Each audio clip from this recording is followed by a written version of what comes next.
There we go. Welcome to the Chelsea FanCast. I am Stamford Chidge, of course, and the show is entitled, because we have titles on this here thing, The Inverted Super Poodle. Chelsea FanCast number 1134. And as I omitted to say, strangely, fueled by Guinness, powered by celery. Indeed it is. Jonathan, are you fueled by Guinness and powered by celery? In a kind of metaphorical way, yeah. Yes. Fueled by herbal tea, powered by lentils. No, not lentils, funnily enough. No, by avocados. Oh, okay. Nice. Yeah. I can't really eat them too much. They're very fattening. Very fattening, but it's a good kind of fat, you know? Yeah, true. I like them with chili and lemon. Yeah. One smashed nice. On toast. Yeah. Smashed. They're smashed on toast, aren't they? Smashed rather than mashed. Yes, definitely. Lovely to see you, my dear old thing. Lovely to see you very briefly on Thank you Saturday. for bringing the T-shirt. How lovely of you. Thank you. Pleasure, mate. Pleasure, mate. You denied me a pizza, which is probably... I didn't tell you this, but when I was texting you, I was in the queue. Yeah, and when you texted me back to say, come here now, I was just about to order. So... but actually, you know, it would have put a few pounds on, so I was grateful. I had to settle for a Stamford Bridge's finest hot dog in Gate 17's canteen. So there you go. Anyway, enough of my dietary requirements. We have everybody's wonderful favourite person who is probably, I know he is a man who is quite often fueled by Guinness. I'm not sure if he's powered by celery, but we should ask him, shouldn't we, JK? Yeah, ask him that very thing. Are you fueled by Guinness and powered by celery? Young Wickham? Today I'm not. Not today I'm not. And not even yesterday. I was on the bitter, wasn't I? You were, weren't you? You were on a pint of ordinary, weren't you? Indeed, I was. You were indeed. You know, that pub has a lot of good things going for it. They've never quite mastered the Guinness. Okay, yeah, it's not the same out of a plastic mug, that's for sure. It's not nice. It's not even that. It's just not as good as other places I've drunk it in. No, including a pub 10 minutes walk from my flat. So. Well, there we go. Lovely to see you, Martin, and have you on the show again. Yeah, likewise, both yesterday and tonight. Very, very, very pleasant Sunday afternoon indeed. Helped by the football for a change. It was. It's quite funny, as you will remember. I walked back into the pub. I was in very high spirits. It was almost as if I was really pissed. Although in reality, I had half a pint of lager and at half time with Tony. So that I hadn't really drunk anything by the time I turned to the pub, but I was euphoric. I think that's the word. Natural opiates. I was on natural opiates. So there we go. JK, we're just going to do a little plug as we often do, and then we'll get into things, won't we? So the first thing we have to say, of course, is I'm kind of giving you a bit of a pre-warning because I wouldn't want you to miss the cue. Don't forget, you can watch the show live. That's right, on our YouTube channel, which is Chelsea FanCast, amazingly enough. And you can also watch it live on our Facebook page. And of course, you can listen to the show as you've always been able to do live every Monday and Friday at around 7:30. And you can do that. Obviously, you know where to find us on Facebook and YouTube, but audio-wise, it is Mixlr, mixlr.com. And to be precise, chelsea-fancast.mixlr.com. And of course, the great thing about all of this is that you get to hear all the mistakes that I edit. I actually, do you know what? I leave them in. I don't give a shit. I really don't. The trademark of this show is a shambles. So I never do any editing. But what you can do is you can chat in the chat rooms, and they have wonderful chat rooms on YouTube. They have wonderful chat rooms on Facebook, and they have a wonderful chat room on Mixlr. So I commend it to you. And while I'm in a commending mode, I would also commend you to our Patreon account, which is very simply put a way for us to grift money from you once a month, and in return you get absolutely nothing but a shambles, because it's also a shambles. But actually that's not true. I mean, I kind of went large last week, didn't I? I did a bit of copying London is Blue, JK, by saying you get a welcome gift, and the welcome gift, which very, very few people actually take me up on, weirdly, but it's a mini Kerry Dixon banner, a replica of the one that hangs up in the Matthew Harding Matthew Harding End. And of course, you can join us now. What Londoners Blues say, you can have our exclusive private or access to our exclusive private Discord group, which is actually I love because it's a complete and utter antidote to Twitter or X or whatever you want to call it. Everybody in there is really, really decent. And we have a really good chat about Chelsea. It's a bit like the Mixler group 24/7, really. And actually, I met David from Nashville, who was with Daryl Middleditch in the Cock yesterday. Daryl got him a ticket, and David is a frequent poster in the Discord group. So that was really lovely to have a beer with him. So there you go. Patreon.com/Chelsea Fancast if you really would love to be generous. We love you whether you do or don't. There's no issue there. Now, one thing you might want to do is avail yourselves of one of these splendid things here. No, not that fat-looking bloke on the left. No, holding the Guinness, clearly fueling himself with Guinness there. It's that beautiful T-shirt, isn't it, JK? It's wonderful. I'm wearing it now. Are you? Yeah. Prove it. Yeah. Prove it. No. Yeah, you're not, are you then? Are you lying to me? You bad man. Nor am I, because I wore mine yesterday. It would be rather smelly if I wore it again today. I only have one. I don't have one for every day of the week.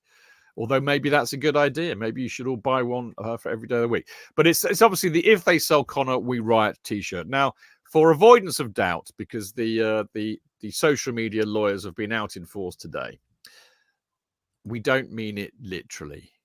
We don't mean it if they sell Connor, we will, be chucking Molotov cocktails towards the direction of the executive suites in the shed end. No, it's a bit of a giggle. It's a bit of a laugh. It's because you see, Chelsea Fancast has a sense of humour. Not least we laugh at ourselves frequently. So it's a bit of fun, a bit of poking fun and a couple of fingers up to the club. That's it. Is it really?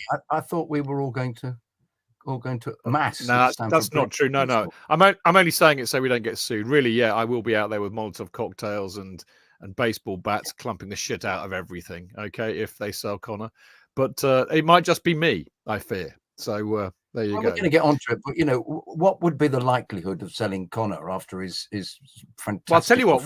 Why don't we? Can we park that till later because we are going to talk about. Yeah, indeed. I was about to say, but we will be discussing that later on. We will.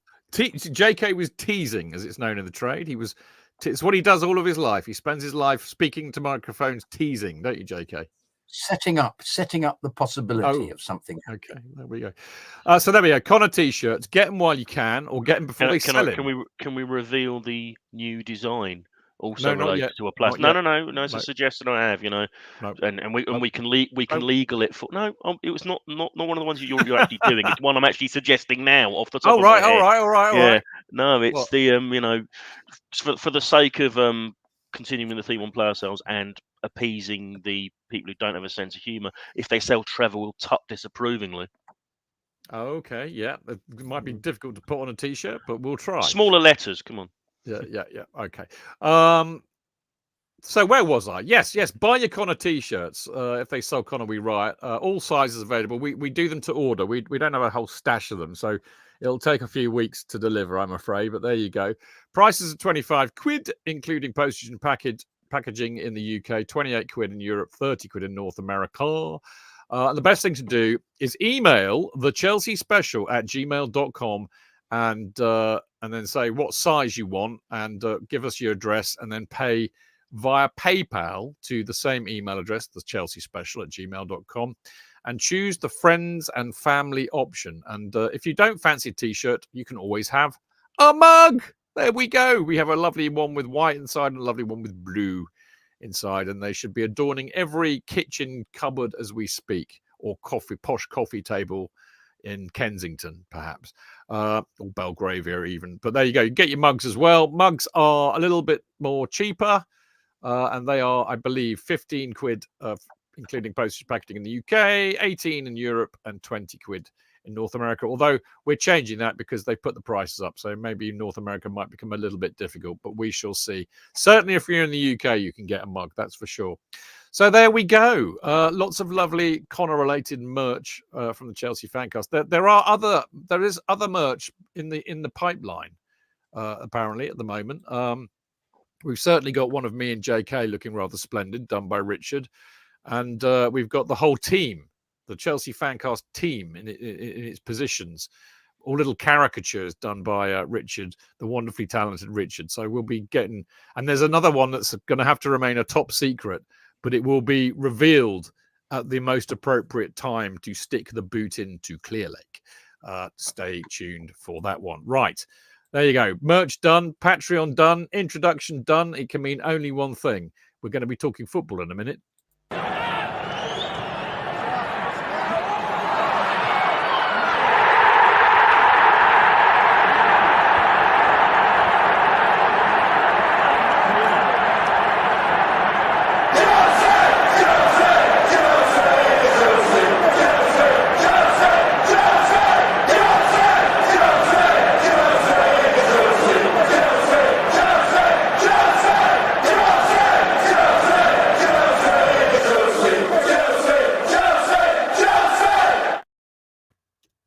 Yes, indeed. Chelsea.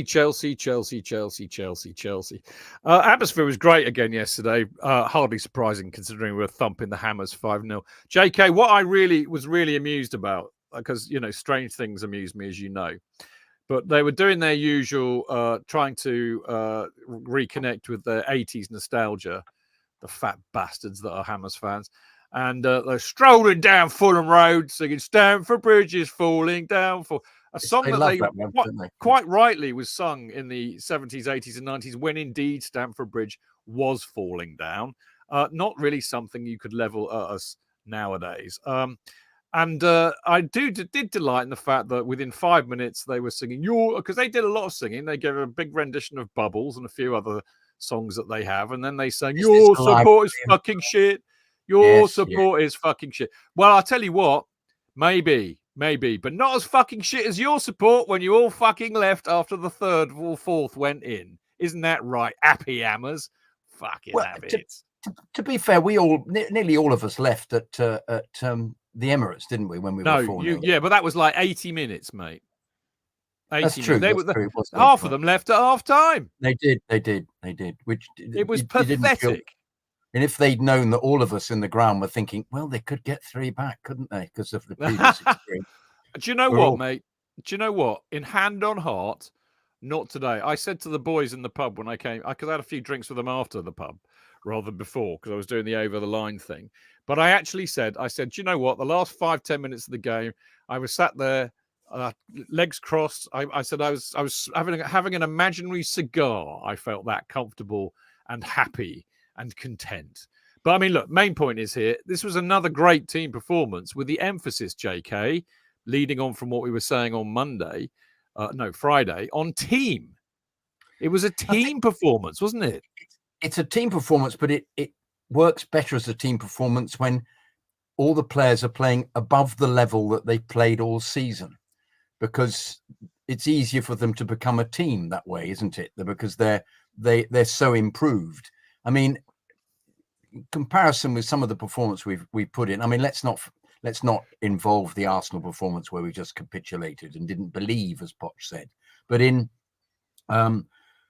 so many other games, we've just taken our foot off the accelerator, and players have not played. I mean, as he says in the press conference, players have only played at 50% of their ability. The problem is we've thought that in some instances that 50% was all they could do, because that's all we've been seeing. Whereas what's happened now is it's taken us aback, some of us, by looking at how some of the players have actually improved. I mean, Madueke is an example, who has had the potential. He played against Villa in the cup game and was very good, and then played against a team of the following week and was dreadful. And it's the consistency. And they now seem to be, as Poch is using that word, to believe in themselves. So they've all come up a level, and that means that they're actually playing really very decent standard football. And perhaps one should then look at some of the the sporting directors and say, well, perhaps they got bits of it right. Are we going to reserve our judgment if we win the next 3 games, which is a distinct possibility if they maintain this momentum? Will the season then have come up, will actually not look bad if they qualify? Well, I'm going to reserve my judgment on Winstanley and bloody Stewart, that's for sure. Martin, I mean, Tony, actually to pick up on something that JK was saying, Tony, I thought rather humorously said yesterday, Chelsea are no longer consistently inconsistent. They're now inconsistently consistent. And I thought that was quite funny. But I reckon there is definitely something afoot here on the team emphasis. And there are 2 incidents I would draw your attention to. The first one was when Areola, I can't remember if it was a corner or an attack that had broken down. But Areola, did you say? I did say Areola. The West Ham goalie. Yeah. Oh, he made a tit of himself. Yeah, I remember. Oh, very good. Anyway, my goodness me, that's good. Sorry. He wanted to get he wanted to get an attack going really, really quickly, and he was looking to throw the ball out. And I don't know who they were, but 2 Chelsea players were on him like a flash to stop him doing that. That only works if A, there's a team ethic, and B, they're switched on, and 3, they've actually listened to what Poch tells them. And of course, the most obvious one that everybody's been talking about was Madueke, when a brilliant ball over the top by Trevo, who spotted Madueke's run. Madueke was making a run into the penalty area, and instead of trying to score himself like he would have done for most of the season, he squared it to Jackson for a tap-in. Now, considering those 2 were at the height of penalty gate the other week, I thought that says everything about the fact they're playing for each other now, and we have a team ethic at last. Yeah, I agree. I think there's been flashes of it throughout the season, but never on a consistent basis, much like the performances. So yeah, it was good to see. And what you said earlier about the organised press on the goalie, again, in certain games, that was happening. You'd see games where Gallagher and Palmer would lead the press against the likes of Man City and put them under pressure quite early on, and it turned out to be effective. What we weren't seeing with teams like West Ham, where they maybe wouldn't be doing it as frequently and they wouldn't be on them as quickly as they were yesterday. So that was very good to see. I don't know whether the sheer number of injuries forced a lot of it together. I mean, I certainly wouldn't have had our right backs over the last few games been Chalobah and Alfie Gilchrist. Well, Gilchrist for one of the games, he didn't play against Spurs, did he? And he started. Yeah, of course he did. Sorry, my brain's gone to shit. But yeah, a lot of it's been emergencies, but players playing out of necessity. I think certainly against Spurs, I was looking at the bench thinking, unless someone gets injured, no substitutions, because we can't afford to make any if the game's under has any type of pressure on it. You can't. To be fair, Ampachong came on and actually made a fantastic block because Gilchrist was injured. Yeah.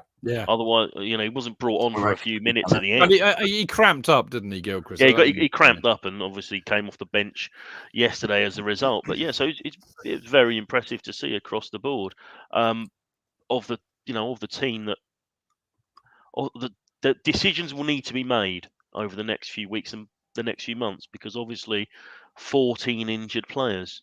Those 14 players are going to come back at some stage. Well, what do you do then? Yeah, well, that was my next question, and I think that's that. I haven't got the stats to back it up, but we all know, don't we? And we've often said this. We've said this throughout the season.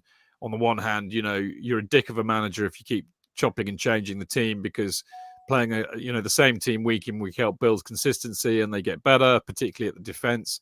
But of course, on the other hand, when I've said that, I then remember, he hasn't had much chance because they've been getting injured all the time, so he's been having to make these changes that are enforced. But it does beg a very good question.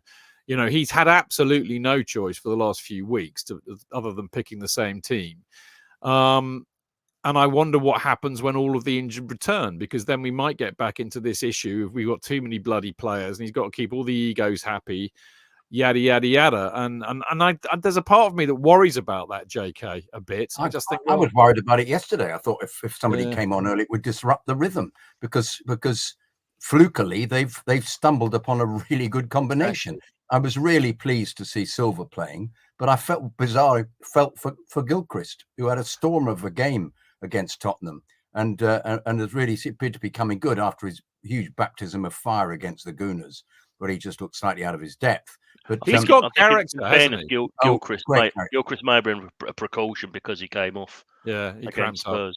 Yeah. But he's got character. To come back from that Arsenal, he got a bit embarrassed against Arsenal, but to come back and play that well against Son, who's a very good player. Yeah.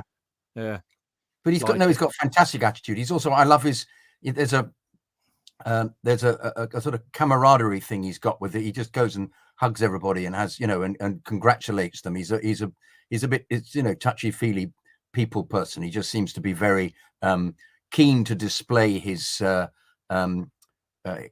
the gratitude at their excellence. He goes up and congratulates them all the time, and it's a very good team ethic for me. That he appears to be very, if he can get better and better, I don't see why he shouldn't become one of those players that you just love having in the side, because he communicates that with the crowd. I mean, the way that he scored that goal, his opening goal, and then celebrated, was absolutely in the 6-0, the last goal that he scored was absolutely fantastic. But I actually worried. I was thinking, I don't want anybody. What's Nkunku going to be like when he comes on?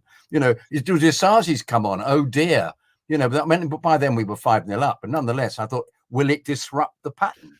And it did. It did to an extent. It's bound to, isn't it? No, it wasn't. Yeah, it was very. I mean, the bench was very interesting. I thought. I mean, like the other night we had. JK and I was struggling to know half of the bench, but then, that's not massively surprised. But suddenly we've got a bench of Cassidy, Colwill, Washington, Disasi, Gilchrist, Gusto, and Nkunku and Sterling. So, that's quite some bench, by recent standards. What was very interesting to me was a certain Sterling did not come in. Martin, I wonder if there's a message there. I hope so. I think I would imagine they'll be trying to get him off the books over the summer, and he knows that too. I think he's been around the game long enough to know the time's up. It's just not worked out for either party, unfortunately. So he probably knows there'll be plans to move him on. So But how do you move him on when he's on such an enormous inflated weight? What do you do? And he's on such a big contract. What do you do as well? Saudi Arabia. They're saying they're not going to do it again this year. Well, every time they say something, I assume they're going to do the opposite, and then usually I'm proven right. So I would hope that Salah goes for a huge amount of money, because it might encourage some of the others to do the same.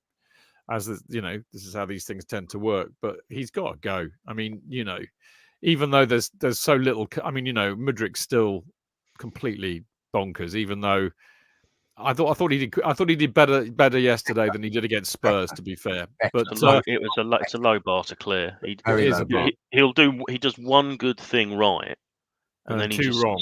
No, he's not even too wrong. He just stops dead rather than continuing what he's doing. He seems to think that play stops once he doesn't have the ball, so he doesn't continue running, or he doesn't continue moving or creating options. And I think some of the players are having to coach him on the pitch, which is I know, which is insane. Alarming. But for the money paid out for him, I know he's an inexperienced player, but so are a lot of the players around him. But they know enough about what to do off the ball, and he seemingly doesn't. But I think that Sterling, who, as we've always said and will continue so to do, is a wonderful, wonderful human being off the pitch. I mean, his life story, what he's done, his charitable causes, all of it, and he's a lovely, lovely bloke. But he is such a very poor footballing fit for Chelsea at the moment.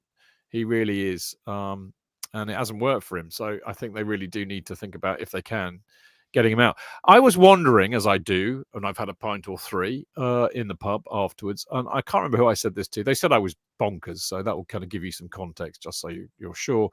But I said to them, I wonder if, half-time against Villa the other week may be seen to be, our kind of 2024 version of the Conte moment, by which I mean, we were 3-0 down against the Arse, weren't we? And then getting absolutely hammered. And then Conte decided to go to wing backs. And then we went on an unbeaten run of 14, 15 games, whatever it was, won the title.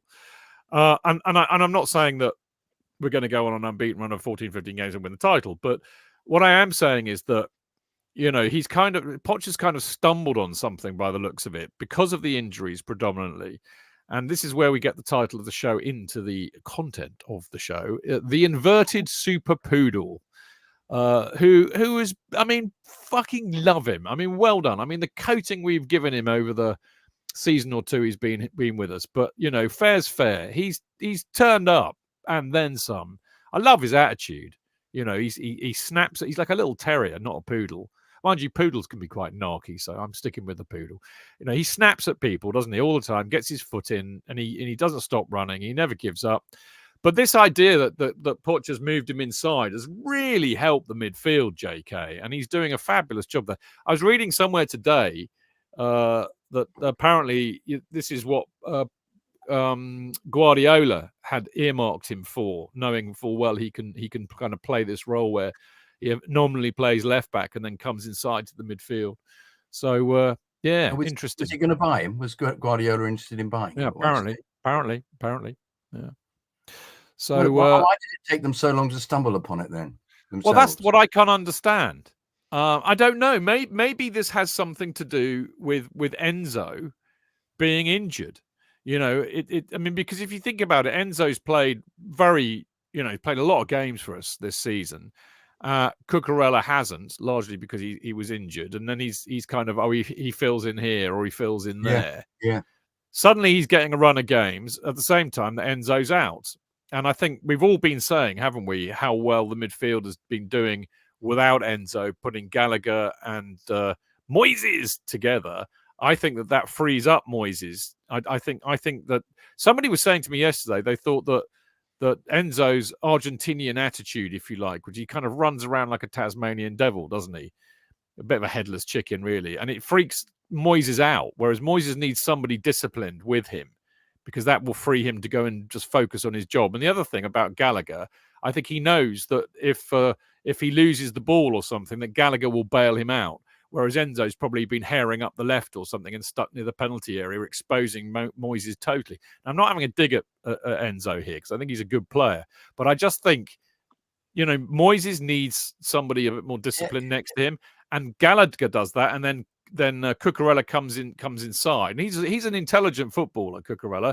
And that allows Gallagher to push up. So it's the dynamic of it seems to be working really, really well. He's not a wing back, is he, Cucurella? Because he doesn't bomb down the wing and cross. He doesn't run down the ring for you, even for you or me. No. And he's a bit of a filthy bastard, actually. I like it. I like that a lot. Yeah, me too. I do like it. It always belies his smallness. You just think, he's not going to. He's just always, as you say, being terrier-like. But he gets his foot poodle-like. There was a lovely moment where Bowen got. Maybe he's a poodle terrier cross. Yeah, what would that be? Yes, would that be a terrapoo? I think it would be a teroodle. A teroodle, not a terrapoo. Or a puria. A puria. A terrapoo sounds much better, actually. A terrapoo. I think it would get you a visit from the RSPCA, personally. Yeah. I think a bit of an angry Jack Russell. That's my summation. There was an interesting moment where he could be a jackapoo. He could be a jackapoo. Forgive me getting back to the football here for a moment, but he kicked Bowen, and I think was booked for it, and then Bowen came forward again. Bowen's a very good player, by the way. I really like him. I think he's took a terrapoo last week. Yeah, very good, Elliot. Very good indeed. We're not letting this go, are we? So anyway, he kicked any more for any more. He's a choodle, yeah. Okay, is that fucking barking, the lot of you. Chocolate poodle, is that what that is, or possibly, or a chewing poodle? Anyway, what were you going to say, JK? Back on it, mate. Back on it. He kicked Bowen and then looked round because he thought, I can't kick Bowen again because I'm going to get booked again. I'll be sent off. And gave the nod to someone else. I can't remember who it was who kicked him. No, he was. I think he was looking around just in case Jared Bowen's father-in-law was in the crowd. He might go after him. Who's that? Jim Bowen. Oh, super smashing great. Here's who you could have kicked. Here's who you could have kicked. Danny Dyer. No, it's not the same. No, Danny Dyer. Yeah, Danny Dyer's father-in-law. Yeah, Jared Bowen's married to Danny Dyer's daughter. Danny Dyer. Also called Danny Dyer. Yeah. Fucking yeah. It's my fave. It's the worst advert on the radio. It makes me want to punch people when I hear That's it. why I don't listen to fucking radio. Well, I know. But anyway, back to the football.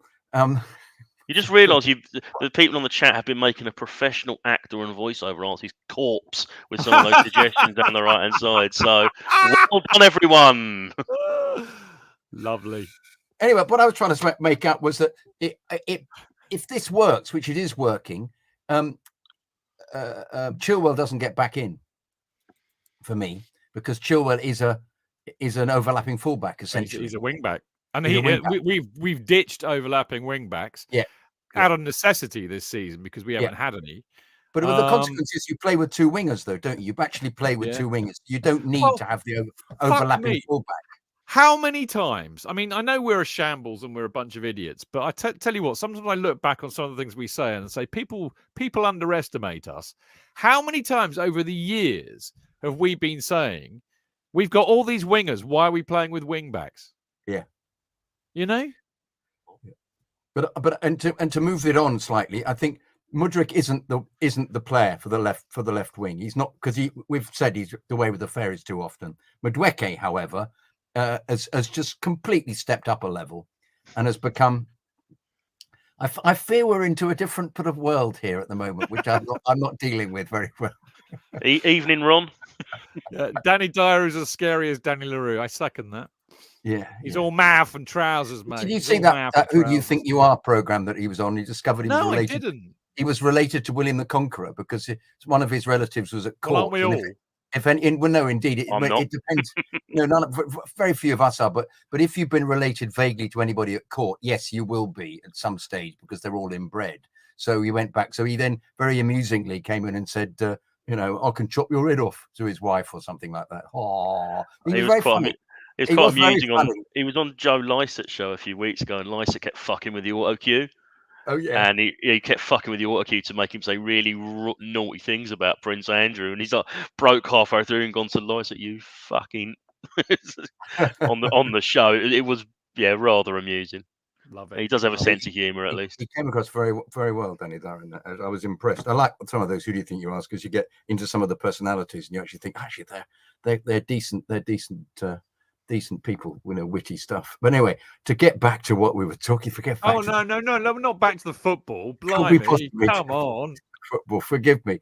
But this moving the Poodle inside to be midfield, as well as playing the person who stamps on the winger as he gets past, playing with the two wingers. I was talking about Madueke, wasn't I? Because Madueke has stepped up, the opposition defenses are having to deal with this person who takes players on, which is something that we haven't had properly all season, even because he was taking people on, but he was then going to the byline and not crossing it or getting tackled or taking one too many. But now his desire to shoot is also it's not infectious. It's just really interesting to see the number of opposition defenders who get the willies whenever he's going for the edge of the penalty area, trying to block the shot that he's about to take, because they now know his reputation, and he's scored some really good goals. So I think it's this level of performance has gone up so high that they start playing the proper patterns. They start playing the way that Poch is saying, I would like you to play.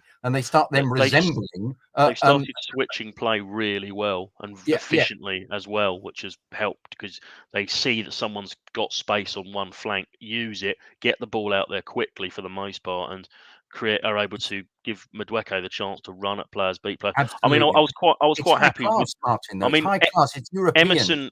Emerson was brilliant. I thought he reminded us of what he was like when he was in a Chelsea shirt. He was playing for West Ham at the time. I know he was shit. That's the joke. Sorry. Yeah, I would say he was shit. But I think he was made to look shit because Madueke just filleted him. Had him on toast, mate, didn't he? Yeah. I mean, West Ham were interesting because they were, as we said, would they be on the beach? They kind of were a bit. The minute they went 2 goals down, the arse went out of them. Apart from Bowen and Kudus looks a very good player, And Bowen is an exceptionally good player. I mean, hat trick of hitting the bloody crossbar, mate. If that first one goes in at 1-1, this could have been a very different game. And I'm very impressed with Bowen, actually. And as we predicted on Friday, that he's a good player, and he certainly is. But you're right. I mean, the other really pleasing thing about all this, I mean, it's not just that they are looking like a team. We've been saying all season they look like a bunch of individuals playing for themselves. Yada yada yada. They're looking like a team, but it is really good football. There was some very, very good football being played out there on Sunday, and there was actually against Spurs in the week. They're scoring a huge amount of goals. I think with Newcastle, they've scored 25 goals this calendar year in the Premier League. Only Newcastle can match that 25. Now, I mean, isn't it wonderful how goldfish-like football supporters' memories are? But I seem to remember not long ago, we've been moaning for about 4 years about the fact that we can't bloody score any goals. We need a striker to score goals. We ain't goal scoring goals. Can't get any goals from midfield. Well, we scored 25 this calendar year. Nobody scored more than that apart from Newcastle. So we've sorted the scoring the goals thing out, and we still don't have a decent striker, apparently. But the other thing is, we're defending well. I was actually very, very impressed with the calmness that we defended, and the kind of needs must approach. When it needed somebody to shank the ball 30 yards up the pitch in panic, they did it. I don't have a problem with that. Just get the bloody thing out of the way. Not hang on, we're programmed to play the ball back from the back at all moments, even when we're outnumbered 3-1 in the box and there's nobody to pass to. None of that. If they were in trouble, they shanked it out of the way. But it was calmness. Chidge was because Desassi wasn't playing, because he seems to be a kind of weak, slightly fragile creature if he's selected. Yeah, maybe so. I mean, we've had a slight. We've changed the defence by one in the last 2 games, but nothing seemed to change. I mean, so we'll talk about him. Fuck it, let's talk about him now. Silva was imperious. There was that moment. I mean, we've all been watching football for a long time.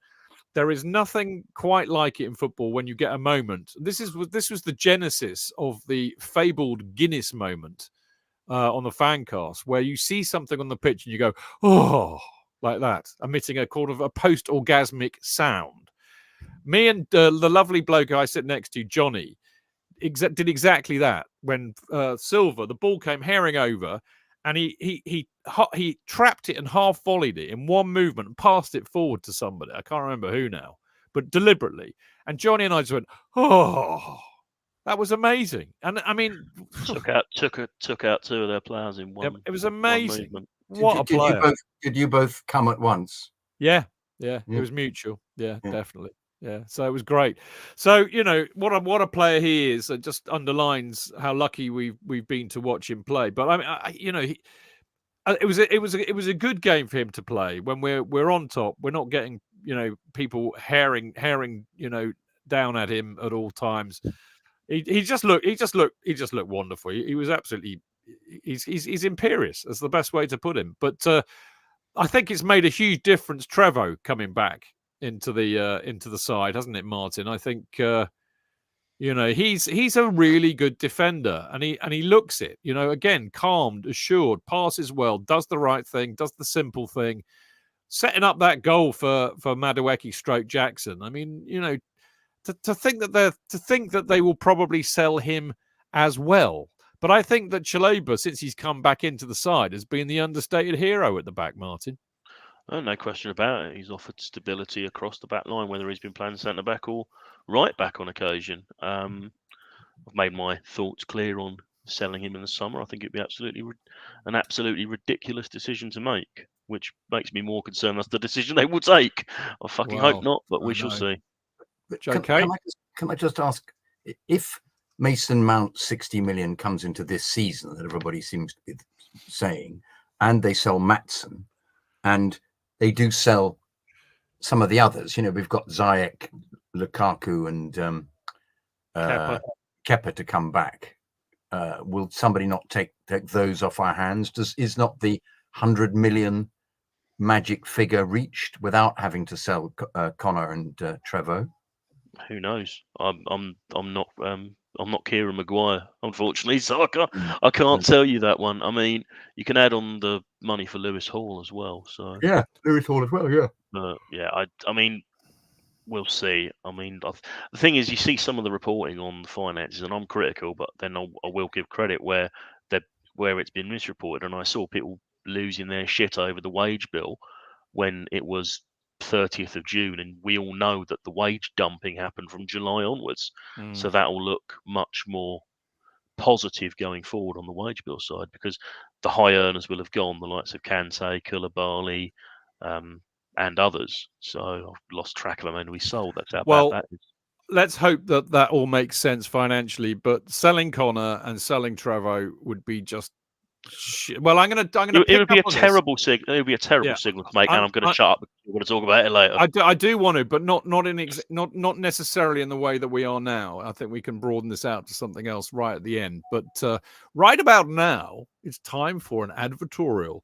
That's right, the absolutely fantastically wonderful CFC UK. The last one of the season is available for purchase. I picked mine up off Dave on Sunday. I had a nice cuddle with Dave and Marco. Lovely to see the boys as always. And there you go. Right, so you've only got really 3 more games, if you can make them, to grab your copy of the last one of the season. But do not fear. What you should do if you can't make it to games is to subscribe, do a year's subscription. And if you're in the UK, that'll cost you 20 quid. If it's in Europe, 45 quid. Rest of the world, 60 quid. Alternatively, you can get a copy emailed to you as a PDF. That'll cost you 6 quid for a year or £1 each. Basically, if you want to subscribe, email fanzine@cfcuk.net. And if you want to pay for it, as I've just outlined there, pay via PayPal. Okay, and I would recommend you do it because they're absolutely superb writers in there. I mean, really are very good. The quality of writing in the Chelsea Independent, which was the forerunner here, and Matthew, I think it was Matthew Harding's Blue and White Army after that, and now CFC UK. I mean, some of the writers that have come from there, Martin Knight, Martin King, John King, I mean, you name it. I'm quite honoured to be in the same kind of company. So there we go. The other thing, of course, that we urge you to do, particularly at a time when we're not entirely sure what's going on with the club, certainly we're not entirely sure what's going on with the stadium.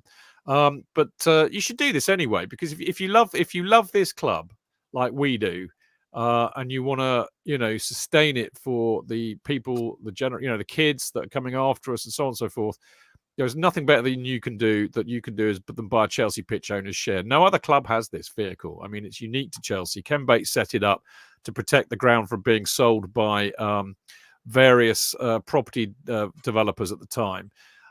So if you want to own a share, you have to pay 110 quid for an electronic share or 173 quid for a framed share signed by a Chelsea player. And the one in the picture is signed by Frank Lampard.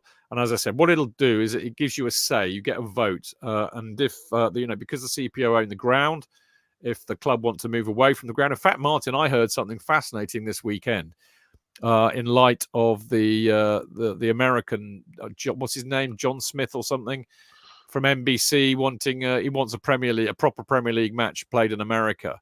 Well, somebody said if they did that, then the club would have to get permission from the CPO, because they're not allowed to play home matches away from Stamford Bridge in the league unless the CPO approve it. That's quite interesting, isn't it? Yeah, I think we knew that anyway, because the whole idea of would be that they would have to ask the CPO for permission to play a home game away from Stamford Bridge. I mean, I'm sure the money men would get around it by just having us play an away game out there, if that's the way they want to go. Yeah, I haven't thought of it like that. I hadn't thought of it like that. They could easily do that, couldn't they? That's a bit stupid of me then, really, to just kind of... Well done for spotting the obvious flaw in my argument. No, well done for bringing it up in public, because the whole... If that's what these wankers want to do at NBC or Comcast, whatever the fuck they're called these days, they need to be fought back with the fury of 1,000 fucking suns. Well, I mean, it's an interesting point, isn't it? We all sit here saying it'll never happen, but this is something that's not gone away for over 10 years. I mean, first of all, it was the 39th game. But if this, what I can't understand either is that, the American market only makes up a proportion of the overseas TV revenue. I mean, I would imagine it's probably the largest element of it, but I suspect if you add all the others up, they're probably more than America. So, I don't even think that there's a lot of validity to their argument. But if they're stupid enough to agree, what do you think will happen? I think you could have stuff similar to the European Super League protests. Yeah. In all honesty, and I think from the American side of the argument is they will say we play NFL games in Europe, we play Major League Baseball games in London, we play. But who cares? It's a different game. I'm just trying to what their argument will be. If they can come over to Europe and play, why can't the Premier League go over to America and play? And if La Liga start doing this thing where they propose paying games in Mexico and Los Angeles and what have you, they'll shit themselves because they see money on the table that they can't get their hands on. So they'll keep trying. I mean, the summer series thing, if they do that every year in July as a pre-season tournament, I have no problem with it. But it stops there. The concern is it's not going to stop there, and it's the thin end of the wedge.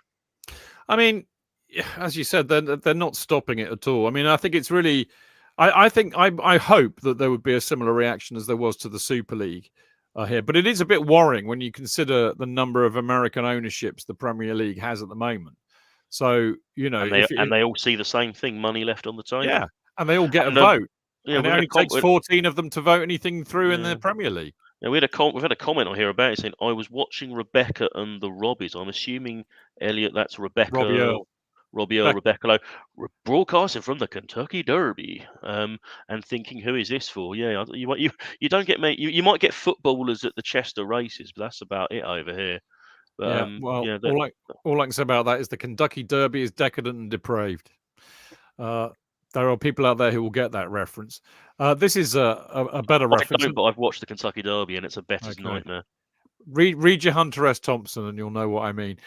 This is really taps into what I was about to say from Chopper Harris, apparently, allegedly. I'm an expat in Northern California for 22 years and I don't want to see that. Well, you're an expat, mate, so I expect you to get it. But actually, the really encouraging thing is the number of noise I've seen from not just friends of ours, but clearly Americans who support their Premier League teams. The number of them saying, "I'm an American and I don't want to see this either." So people who get football get how wrong this is. So we need to watch this space, I believe. Right. Just to finish off on the old CPO, if you do want to buy a share, all you have to do is go to the Chelsea website and look for Chelsea Pitch Owners on the Chelsea website. Follow them on Twitter at Pitch Owners, I believe. And go and buy a share. You won't regret it. Trust me on that. Right. We are going to have a very quick break. And then when we come back, we're going to be talking more about the West Ham game.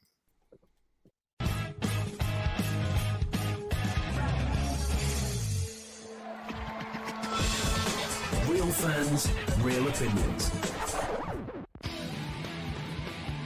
I'm Jason Cundy, and you're listening to Chidge and the boys on the Chelsea Football Fancast. Total nutters and proper Chelsea. Footballfancast.com.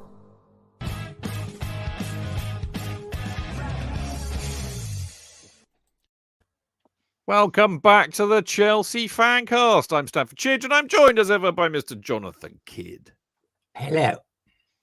And absolutely delighted to see my fellow, how do I put this, cock dweller, Martin Wickham. Piss head. Good evening. My little face lit up when I walked into the cock and I saw you sitting on the table, mate. I was sitting on a chair by the table, but yeah, I know. You know what I mean. You know what I mean, you pedant. I had this vision of him like a little leprechaun sitting on the table. Somebody talking of which, JK, somebody commented on your Northern Irish accent, saying how good it was. How on earth did you get to be such a good Northern Irish accent? I said, well, his dad was Northern Irish. Although, of course, your dad didn't sound very Northern Irish, did he? No, he didn't at all. No, but whenever we went into his mother's house in Chiswick, which was the mother plus the brothers, I was assailed by all these different accents, especially my great uncle, Jack, who I annoyingly look like now, which I hate. I look in the mirror and think, for fuck's sake, it's Jack. God, go away. But he had a kind of strange voice like that all the time. I sort of quite posh Belfast accent, which was, and he'd say, and I'd say, "You're looking very well." It's a wee bit David Trimble, that accent. It would make sense. It would make sense supposed to be kind of slightly posh. But he would say, he'd always go, "What?" Every single time he'd speak. It didn't matter whether you were clear or what. He would just go, "What?" And I'd say, "Did you see me?" It was when I was doing Pipkins, in particular, the kiddies thing. "Did you see me in the kiddies thing?" I never watched children's television. What does it was your nephew, for fuck's sake? It's your great nephew. But he would say, I'd say, "You're looking well," just to butter him up. He'd say, "You can't tell a sausage by its skin now, can you?" He'd say to me. Oh, A lovely phrase. talking of cock.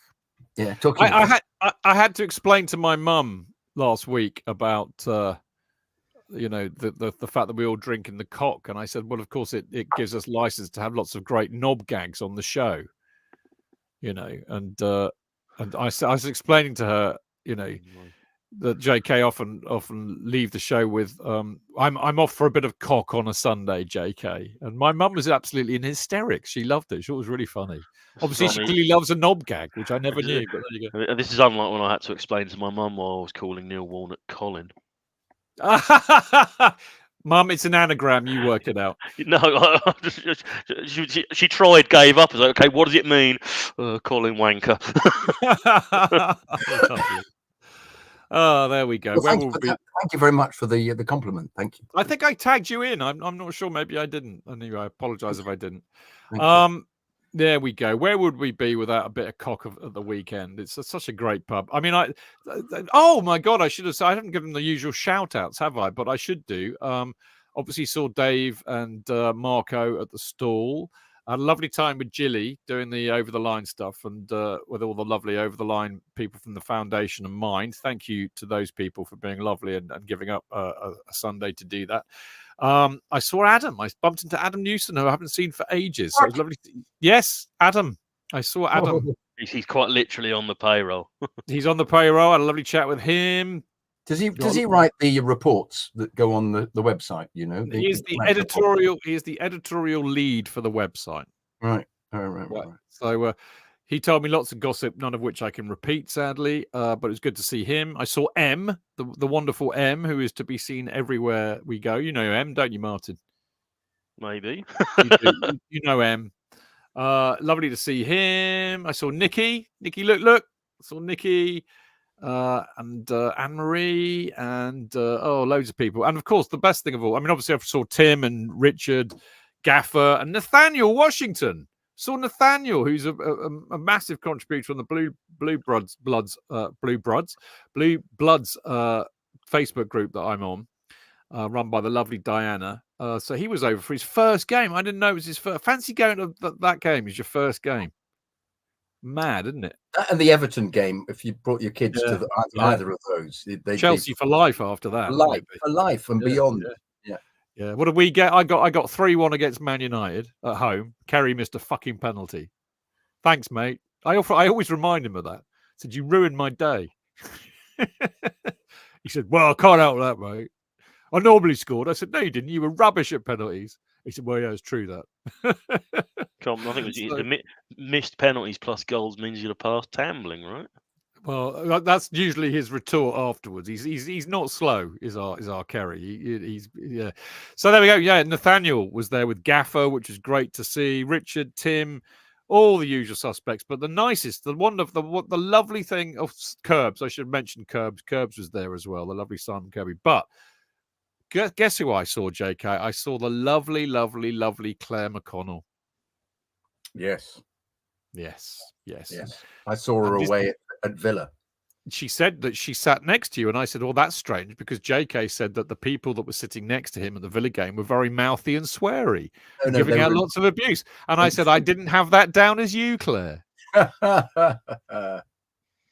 She was on great form. It was lovely to see her have a cuddle with Claire, and this is what made me remember, because she insisted on buying me a pint of Guinness, which was very, very sweet of her.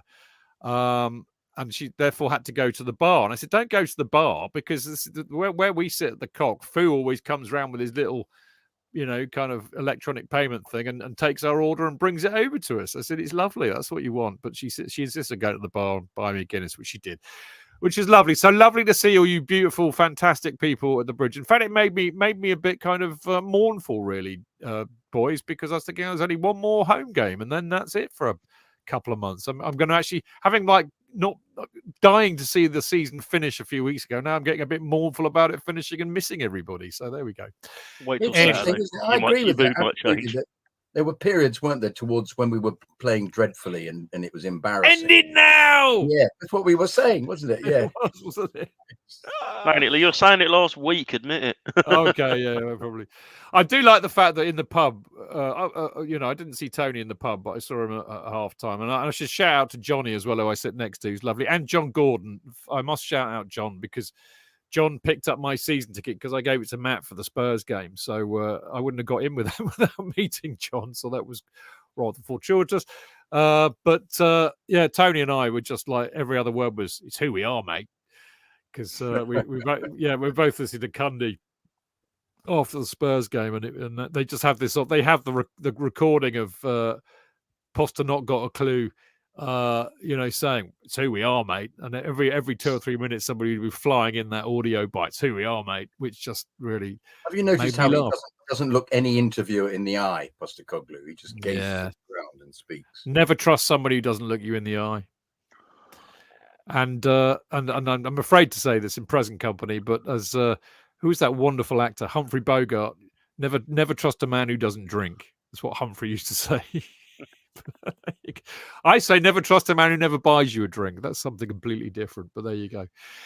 Anyway, I've tried to waste as much time as possible, but we are going to talk about football. Actually, we want to talk about the football this week because it was so fucking wonderful. And I am going to start this off by saying Parma again. Ole, ole, Martin. Indeed, and as briefly broke out, West Ham was shit, ole, ole. Which is quite amusing.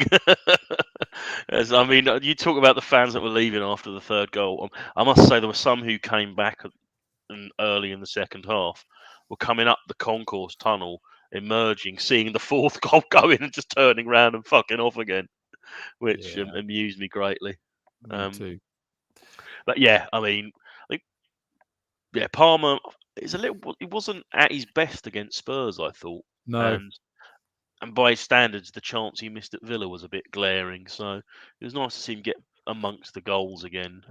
Yesterday, it was a nice instinctive finish. I think he could have had a couple more as well.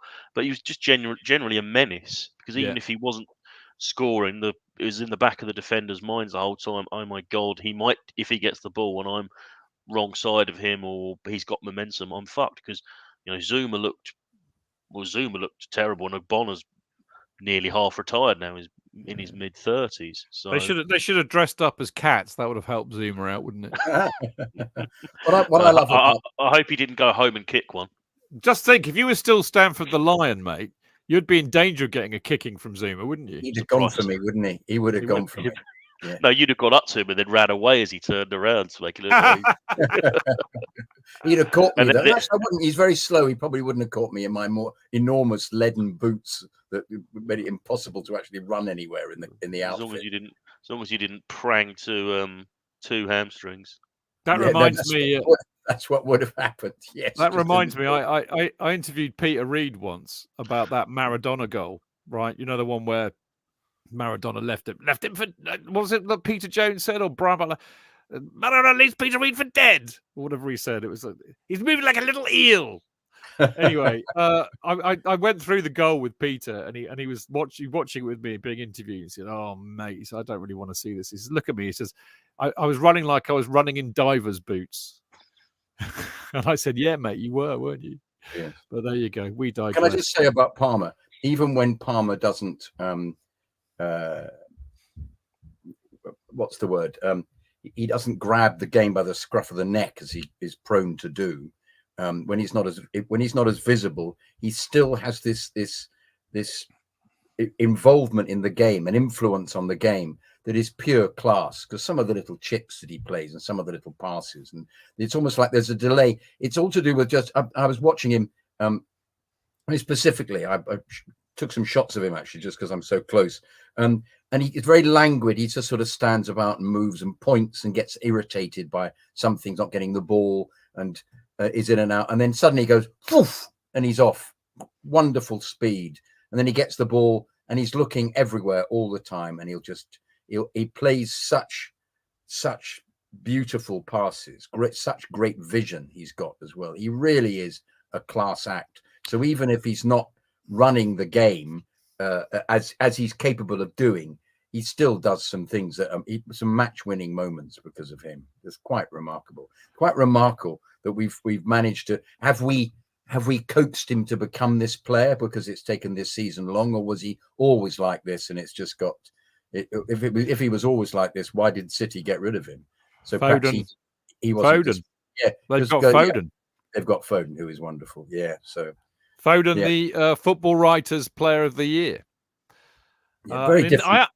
I get a vote. Very different player. Yeah, well, yeah, he is, but similar in a way in terms of their impact. Influence. On the Influence. game. Yeah, influence. Yeah.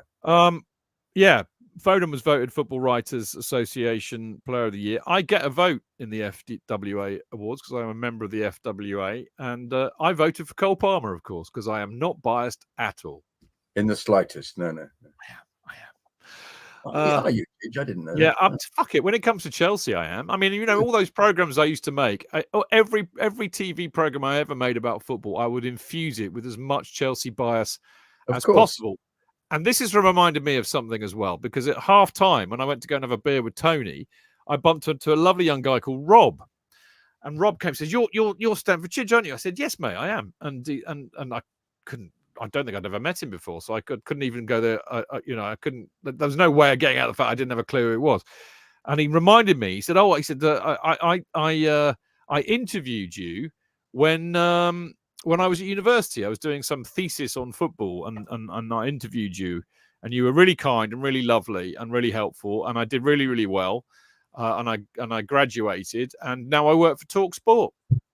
I said, bloody hell. How about that? And he said, you said to me at the time, he said, if you, because he's a Chelsea fan, obviously, he said, if you ever come to the game or a game, make sure you come and have a beer with me. And he said, then COVID happened, so I wasn't able to come. He said, now I'm coming all the time. So, and he said, I just wanted to thank you because I think you had a lot to play in that. And I thought, well, probably not. I think you probably did it very much on your own, old bean. But how lovely, and what a lovely little moment. So there we go. And there we go. So Football Writers Award. How did I get onto that? Oh, I know. Palmer. Right. Palmer again. Ole, ole. I just love that song, by the way. I thought Match of the Day did a really good little piece on Palmer, actually, in the way that they showed how he dictates the pace of the game. He controls the game at his pace, and he slows it down, and then he speeds it up. And that's what opposition teams are finding really, really difficult. They had a lovely clip of that where he was like, strolling around like Johan Cruyff in the kind of the mid languidly. Yeah, kind of like 30, 40 yards out, just strolling around. And then suddenly he passed to one person, passed it back to me, and he just put a burst of pace on, was in the penalty box and creating havoc. And man, he is a good player. I mean, we have to build the team around him. We have to build the team around him. Do we not, Martin? I don't think there's any question about it. We have to build a team around him. We have to match his ambitions going forward. We can't be hoping to nick a Europa League place this time next season. We have to be aiming higher because you can guarantee his ambitions will be to play in the Champions League on a regular basis, to be an England starter on a regular basis. And if he can't fulfil those wishes by staying at Chelsea, he will probably want to move on. And he's proven he's not scared of. He wasn't scared to leave Man City, so. Yeah. He won't be scared to leave Chelsea if they can't match his ambitions as a footballer. So I hope they sign him on an 8-year contract. 8 more years, yeah, and then get on the beers or whatever the fuck it all is. But they need to just, they know they've got a gem here. I won't say they've uncovered a gem because he was well known beforehand, but they've signed him. It's worked out. Now move forwards with him. And one of the best tweets I saw was about the transfer plans for next season. Just give Cole Palmer £1 billion and let him do what he wants with it, and don't sign any other players. Like it.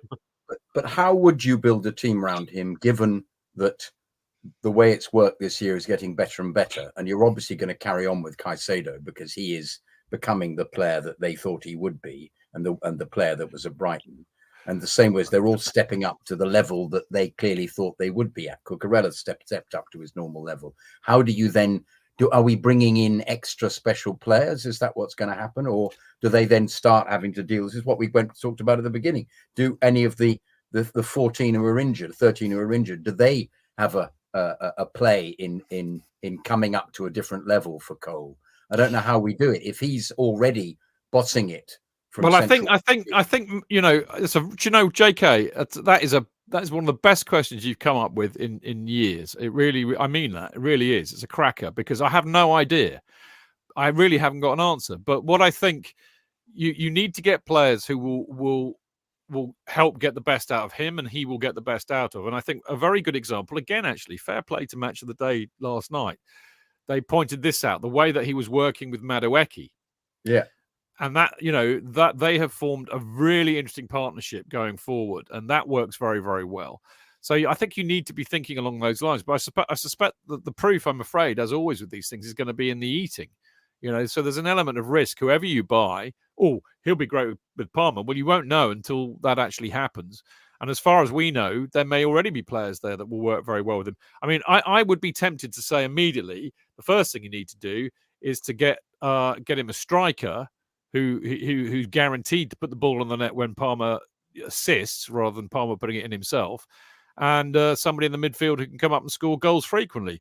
And then I kind of thought, well, you know, Connor, bless his heart, is doing quite well on that at the moment. I mean, they work very well together. And what I mean by that was that Palmer's goal, he was in that perfect space, a proper midfielder's. Lampard used to occupy that space beautifully, just outside of the action, waiting for the ball to come out, bap, as you would say. And that's exactly what he did. And then Connor, for his goal, did exactly the same. It was a great midfielder's goal, that Frank Lampard-esque in execution as well as where the space he took up. And then actually, another thing that Lampard used to do very, very well was get, you know, to be the final man, to get on the end of a cross. And Gallagher did that. I think it was Palmer who put it in. I could be wrong. It might be Madueke. Was, yeah. Yeah, and of course it hit the bar very unluckily. But, you know, so maybe we've got that in Gallagher and they're beginning to form some sort of a partnership already, particularly deeper. Madueke's forming a partnership very well. And this might be controversial, but dare I say it, a certain Nicola Jackson he's currently 11th in the top goal scorers Premier League. I think this is just Premier League. I don't know. I can't remember. Anyway, he's got 13. Has he got more goals than 13? Anybody know? I had 16 mentioned. 13 or 14 in all the right. Premier League and 15, 16 all competitions, perhaps. Okay, all right. I don't know, but anyway, he's doing all right. Howler yesterday, didn't he? Where he let the ball under his foot because he wasn't looking. But therefore, does he play instead of Mudryk on the left wing? And then you've got a hole for a striker. You've got a hole for a striker. Yeah, I think and Nkunku may be that man, of course, next season. Or they get somebody in. I mean, you know, we should talk about Jackson because he is a player that we've coated off singularly this year. And for good reason. But you know, I think over the weeks we've recognized, you know, we said this way back actually, that the one thing you can't fault is his indomitable spirit. You know, he can make the biggest fucking howlers you can see, but he doesn't hide. You know, he doesn't hide at all. He just gets back up and has another go. And you talk to Kerry about this, and he'll say that's a hallmark of a decent striker. You know, you're going to get, and that's what Kerry said to me. You know, he said, look, you know, you go again. You know, you've got to put it behind you and go again and be ready. And he does that. He's got great spirit, great belief in his own ability. Bless him. His hold up play is excellent. You know, he brings people in. He does all the other things that you want a decent striker to do. And we've said, apart from stick the ball in the net frequently. But he's got 13 in his first season here. You know, whatever else one says, that's not a bad return for a first season, is it? No, not at all. I believe I was one of the first on to say that his ability to not dwell on the last opportunity missed was one of his greatest strengths. I believe I said it on here before, which isn't bad for drivel and pointless analysis.